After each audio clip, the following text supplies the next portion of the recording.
नमस्कार दोस्तों। एक दिन मैं और मेरी पत्नी बैठे चाय पी रहे थे। बातों ही बातों में मेरी पत्नी ने मुझसे कहा कि घर में बहुत सारा ऐसा सामान है जो मुझे वक्त आने पर इस्तेमाल करना होता है, पर अभी इसकी ज़रूरत नहीं पड़ती। क्या तुम मेरे लिए स्टोर रूम बनवा सकते हो जिसमें मैं सारा कूड़ा कबाड़ रख सकूं? मैं अपनी बीवी से बहुत प्यार करता था, पर मेरे पॉकेट में फ़िलहाल इतनी गुंजाइश नहीं थी कि मैं उसकी हर ख्वाहिश पूरी कर सकूं। मैंने उससे 1 महीने का वक्त मांगा। 1 महीने में मैंने अपने काम को वक्त को 2 गुना कर दिया और अपनी पत्नी की ख्वाहिश पूरी करने का पूरा इरादा कर लिया। जैसे ही 1 महीना ख़त्म हो गया, मैंने अपनी बीवी की ख्वाहिश पूरी करने के लिए कुछ दिनों में स्टोर रूम बनवा दिया। मैं रोज़ाना बहुत कम काम पर जाता था, मगर उस दिन कमरा बनवाने के बाद से अपनी पत्नी का रवैया कुछ ठीक सा नहीं लग रहा था। वह काफ़ी चिड़चिड़ी रहने लगी थी और अक्सर मैंने उसे अकेले में रोते हुए भी देखा था। मेरा ध्यान हरगिज़ उस तरफ नहीं गया था कि उसकी रोने की वजह एक छोटा सा कमरा स्टोर रूम भी हो सकता है। मेरी और मेरी पत्नी के बीच में इतने सालों में कभी भी किसी बात पर कोई लड़ाई नहीं हुई। हालांकि हमारे यहाँ कोई औलाद भी नहीं थी, तो भी ना कभी मैंने उसे ताना दिया और ना कभी इस बात पर मैं अपनी पत्नी से नाखुश हुआ।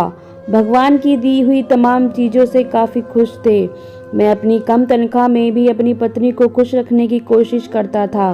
कभी उसे गजरे लाकर देता तो कभी बाहर घूमने जाया करते थे। उन दिनों ना उसे घूमने फिरने का शौक़ था और ना ही वह छोटी छोटी बातों की फरमाइश किया करती थी। मैं बहुत परेशान था। एक दिन मैंने उससे कहा, मैं तुम्हें डॉक्टर को दिखा लाता हूँ। मेरे बहुत मनाने के बाद वह मेरी बात मान गई। हम दोनों डॉक्टर के पास गए। डॉक्टर ने मेरी पत्नी को रोने की वजह उसकी कोई परेशानी बताई। मैं बहुत परेशान था कि आखिर ऐसा क्या हुआ मेरी बीवी को जिसको बहुत परेशानी हो गई। मैंने उससे बात की तो उसने कहा, मुझे कोई परेशानी नहीं है। मुझे लगा बच्चा ना होने की वजह से वह परेशान है। जब मैंने उससे कहा कि मैं तुम्हारा दोबारा इलाज करवाना चाहता हूँ तो उसने मुझे सख्ती से मना कर दिया। अब मुझे किसी इलाज की ज़रूरत नहीं है। मैं अपनी पत्नी की उस बात से बहुत हैरान हुआ और मैंने गुस्से में आकर इसकी वजह पूछी तो कहने लगी, मेरे पास बच्चा पालने का वक्त नहीं है। मैं और हैरान हो गया कि इस छोटे से घर में उसे खाना पकाने के अलावा और छोटी मोटी सफाइयों के अलावा भला और क्या काम हो सकता है। एक रोज़ मैंने अपनी बीवी से ऑफिस जाते हुए कहा, आज मैं घर पर जल्दी वापस आ जाऊंगा और साथ में मेरे कुछ दोस्त भी होंगे, चाय का इंतज़ाम कर लेना। मेरी इस बात पर मेरी पत्नी गुस्सा हो गई और हमने जो कभी लड़ाइयाँ नहीं होती थी, हम उस बात पर खूब लड़े। यह पहली मर्तबा नहीं था कि मैंने अपने किसी दोस्त को चाय पर बुलाया है और मेरी पत्नी ने चाय के साथ कुछ छोटा मोटा बंदोबस्त भी किया होता, लेकिन आज उसकी इस बेरुखी रवैये पर मैं बहुत हैरान हुआ था। ना जाने उसे मेरे घर जल्दी आने से परेशानी थी या फिर हमारे लिए चाय के इंतज़ाम पर। बहरहाल मैंने उस दिन जल्दी घर आने का और दोस्त को साथ लाने का इरादा बदल दिया। कई दिनों तक हम दोनों में नाराज़गी रही। मुझे यह बात समझ में नहीं आई कि मेरी पत्नी का रवैया क्यों बदलता जा रहा था। उसी दौरान एक दिन मुझे लूज़ मोशन हो गया तो मैंने काम पर जाने की भी टाल कर दी थी। इतने में मेरी पत्नी ने मेरी खूब खिदमत की, लेकिन वह मुझे कुछ परेशान सी दिखी। वह ज़्यादातर वक्त किचन में गुजारती थी। मुझ में इतनी कमजोरी आ गई थी कि मैं कभी उठकर उसकी मदद नहीं करवाता था और मेरी तबीयत इतनी ख़राब थी कि एक दिन मैं नहाने बाथरूम की तरफ जा रहा था। मैंने देखा कि मेरी पत्नी रसोई के पास बैठी रो रही है। मुझे बहुत ताज्जुब हुआ।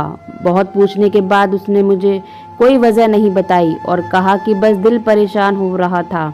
मुझे लगा मेरी बीमारी की वजह से परेशान है।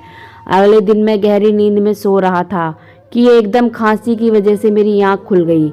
मैंने कुछ गुनगुनाहट की आवाज़ सुनी और मैं बहुत हैरत में आ गया कि आखिर मेरी पत्नी और मेरे अलावा इस घर में कोई भी नहीं रहता, तो यह गुनगुनाहट किसकी है?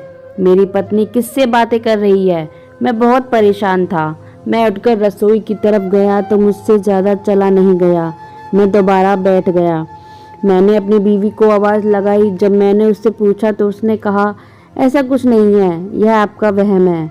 उन कुछ दिनों में मैंने उसे बहुत बार सुबह में किचन के बराबर स्टोर वाले रूम से बाहर निकलते देखा, लेकिन मेरी पत्नी ने नहीं देखा कि मैंने उसे देखा है।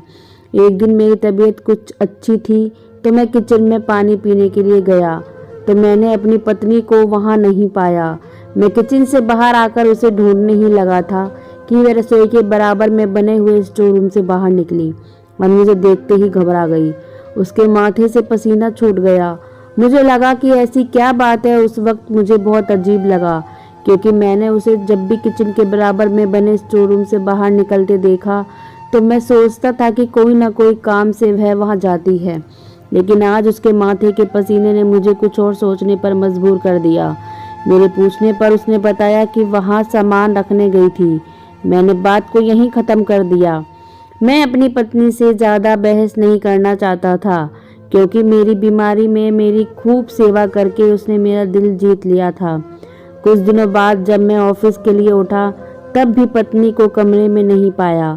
मैंने सोचा कि वह किचन में मेरे लिए नाश्ता तैयार कर रही होगी। मैं किचन में गया तो वहाँ भी मौजूद नहीं थी। मैंने बाथरूम में और घर का कोना कोना चप्पा चप्पा छान लिया, मगर मेरी पत्नी वहाँ भी मौजूद नहीं थी। अभी मैं घर से परेशानी की हालत में बाहर निकलने वाला ही था कि कुछ आवाज़ मेरे कानों में सुनाई दी। मुझे वह आवाज़ समझ नहीं आई, लेकिन इतना समझ में आया, आवाज़ उसी स्टोर रूम से आ रही थी। मैंने दरवाज़ा खोलना चाहा तो वहाँ अंदर से लॉक लगा था। मुझे काफ़ी परेशानी हुई। मैं कमरे में आया तो मेरी पत्नी मेरे पीछे आ खड़ी हुई। उससे मैंने पूछताछ की कि वह कहाँ थी, तो उसने मुझसे कहा कि वह सामान सेट करने की खातिर उस कमरे में मौजूद थी। अब की बार मैंने उसे नहीं बताया कि मैंने उस कमरे से कुछ आवाज़ सुनी, क्योंकि मैं उस बात की खोज निकालना चाहता था कि आखिर ऐसा क्या है जो मेरी पत्नी उस कमरे में बार बार मौजूद होती है, और ऐसी कौन सी आवाज़ है जो मुझे परेशान कर जा रही है। मैं दिन रात उस परेशानी में घुलता चला जा रहा था, लेकिन उस गुनगुनाहट की आवाज़ इतनी हल्की होती कि मुझे कोई आवाज़ समझ में नहीं आती थी, और मैं चुपचाप अपनी पत्नी का पीछा करता रहता था।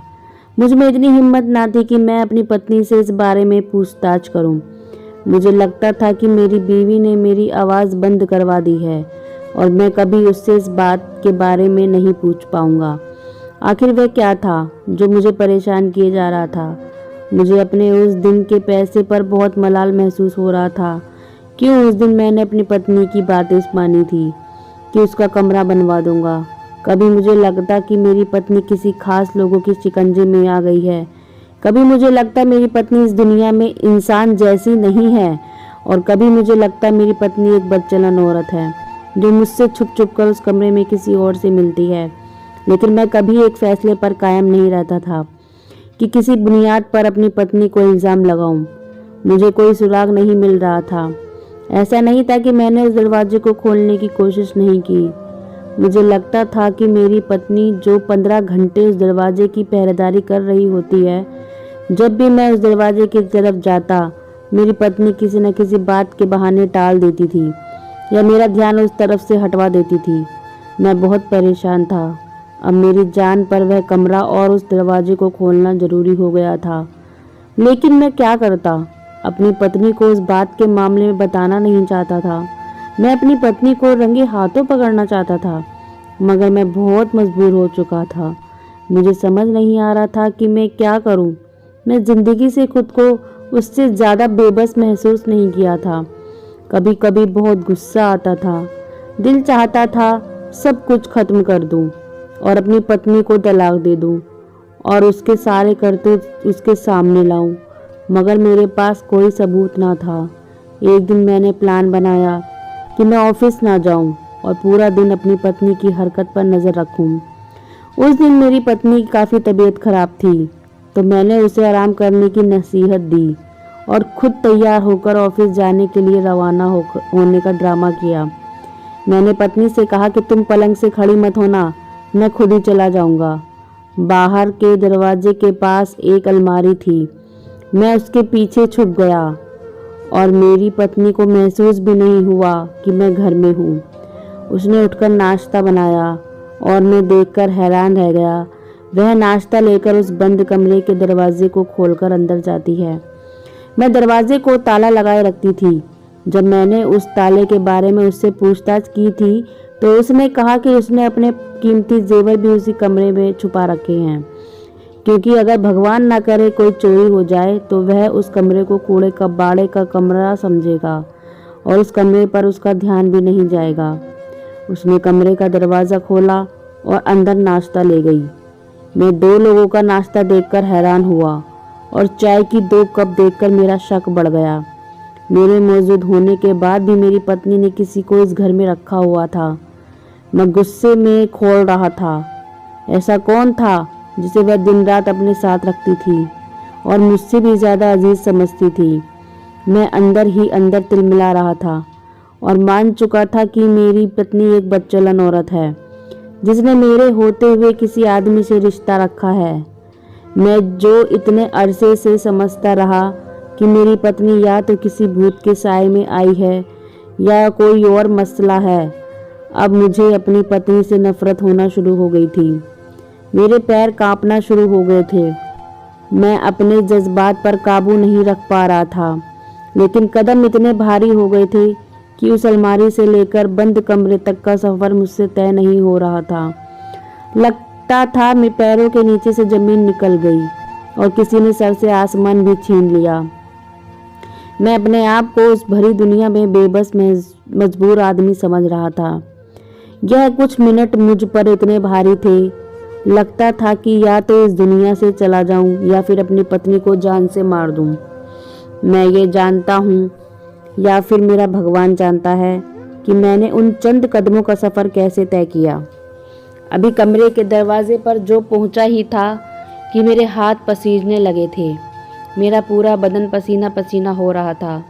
मैंने दरवाज़ा खोलने के लिए अपने हाथों को उठाया था कि दोबारा से मुझे गुनगुनाहट मेरे कानों में पड़ी। मैं अपने हवास में ना था। मुझे तो यह बातों की बुदबुदाहट पहले भी समझ में ना आती थी। तो मैंने दरवाज़ा खोलते ही एक ज़ोरदार चीख मारी और अपनी पत्नी को पुकारा, रिया। मगर यह क्या मंजर देखा तो मैं हक्का बक्का रह गया था कि अब मुझे 1 मिनट भी बर्दाश्त ना थी। अगले ही सेकंड में मैं अपने इरादे पर बहुत ज़्यादा पक्का था।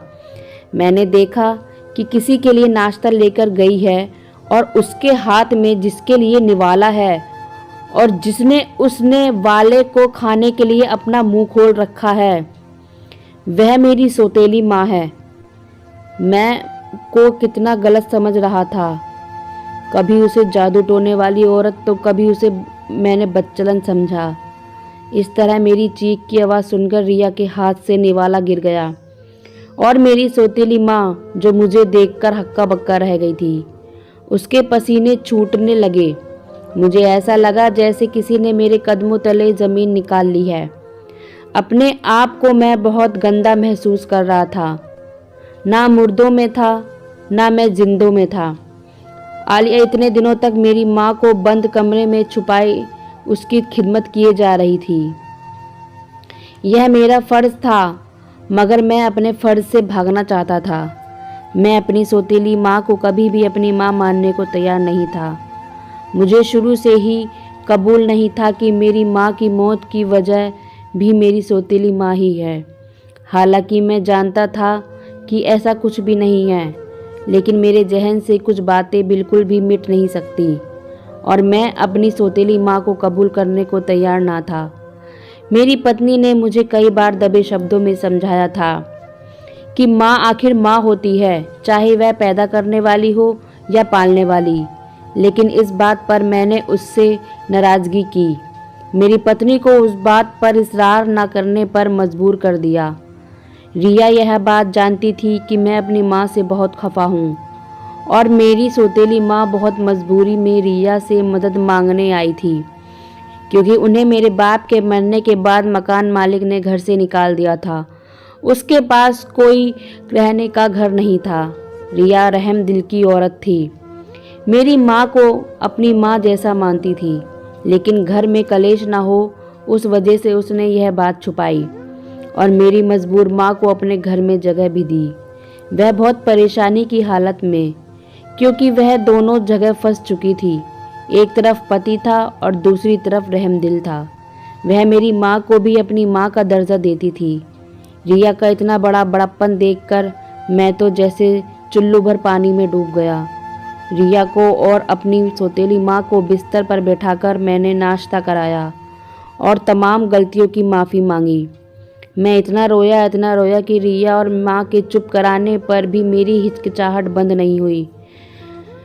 मुझे ऐसा लग रहा था कि कोई आए और मेरे हाथ काट दे। ऐसा लगता था मैं चोर हूँ, मैंने बहुत बड़ा गुनाह किया है। आज मुझे समझ आ गया कि इंसान का किरदार होना ही कुछ नहीं होता।